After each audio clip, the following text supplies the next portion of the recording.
అందరికి hi friends, నేను మీ నాయేష్ని. ఇప్పుడు మీకు చూపిస్తుంది మెంతుకూర. చూడండి, చాలా బాగా వచ్చింది.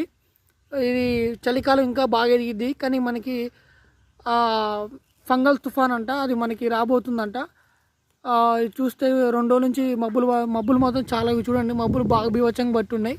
సో అందుకే మా మెంతుకూరకి మళ్ళీ వాన పడితే మొత్తం చచ్చిపోతుంది. అందుకే పీకడం జరుగుతుంది. దయచేసి మీరు కూడా ఎవరైనా మెంతులు వేసి ఉంటే వాటిని పీకేసేయండి తొందరగా. తుఫాన్ ఈ మబ్బులకి వాతావరణానికి మెంతుకూర అనేది ఎక్కువ మనకి బతుకుదన్నమాట, కూలిపోవడం కానీ చనిపోతుంది. చూసారుగా ఫ్రెండ్స్, ఇక నేను మా నాన్న కడుతున్నాం.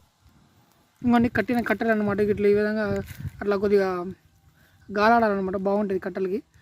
ఇవ్వండి, మా నాన్న ఆ విధంగా మెంతుకూర అనేది కట్టుకోవడం జరుగుతుంది రోజు. కానీ ఈరోజు మొత్తం పీకేస్తున్నాం, ఎందుకంటే తుఫాన్ వస్తుందంట, ఫంగల్ తుఫానా. సో మీరు కూడా మెంతుకూర వేసి ఉంటే దయచేసి పీకేసుకోండి.